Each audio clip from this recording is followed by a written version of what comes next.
Okay, so a little bit about blending.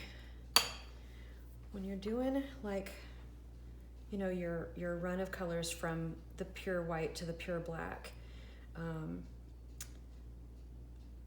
you start with some, let's see, I'm gonna put that there, and I'm gonna draw it out a little bit, okay? And then you gotta wash really well. Actually, let's talk about the water real quick. So when you're painting, whatever container you're putting your water in, don't fill it full. I know it seems like you need it to be full, but it's better to fill it less than, so that on your brush, let me start here. This is the hilt of your brush, okay? And what you don't want is to have water go down inside the hilt of your brush. So you want to have your cleaning water, when you're cleaning, lower the water level lower than the hilt of your brush, because if you don't do that, then water sits down in there and it will rot the wood on your brush, and then this will get loose, and then that doesn't work, and then you've ruined a good brush. Okay, so you're going to start with the purest of one side, and then you start with the purest of the other, right? All right, and there you can see that I need to go thicker. Okay. You don't want your substrate to show through.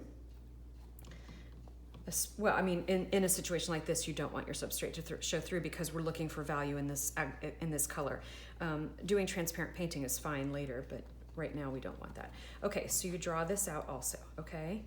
And now I don't have to rewash again, because although it is pretty thick, you're gonna come and start kind of getting your mid-tone. Okay, so your mid-tone is gonna be whatever you think is gonna be like really even between the two, okay? Okay, so you draw that out a little bit. Now I am gonna rinse.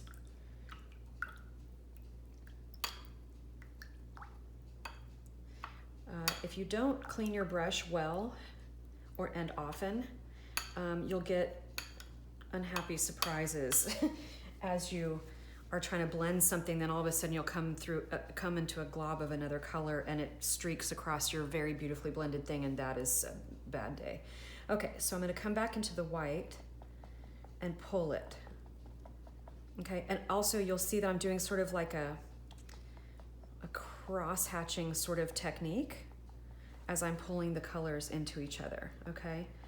And that, you'll get a nice blending thing going on. Okay. Pull it up there. Now I'm gonna want to clean that up a little bit. Add some white in here.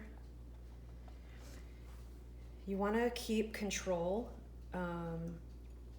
and it's tempting to take things farther and farther and farther, and that actually doesn't work. That'll work against you, because you need to get back clean and go back into the pure and pull again, so that you don't lose the lightest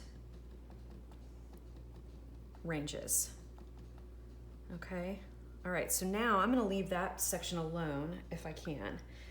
And I'm not, at this point, not super worried yet about having that super duper blended surface. I'm just trying to get the ranges laid out. Okay, so now let's go back into the black. Okay.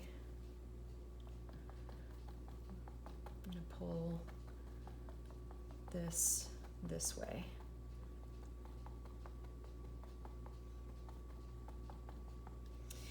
This Mars Black that I'm using is not good quality, and I was looking for my good one, but I think it's in my other studio. So you know how we talked about that paint comes in a range of prices for a reason, and this pigment is not done very well, but that's okay. It's fine. All right, so now with a clean brush, I am gonna start to get some blending going on.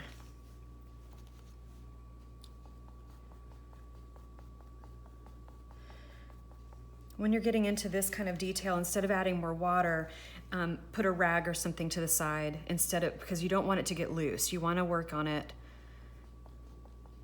where it is at that thickness, okay?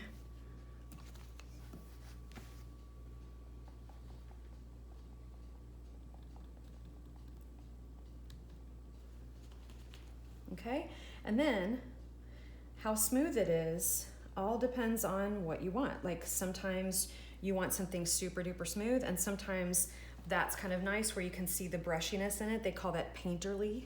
That's a word that you guys are going to hear. And it is all about what you want it to be. Okay, so there you go. There's a blended row. From the purest white to the purest black, and a pretty decent range in between.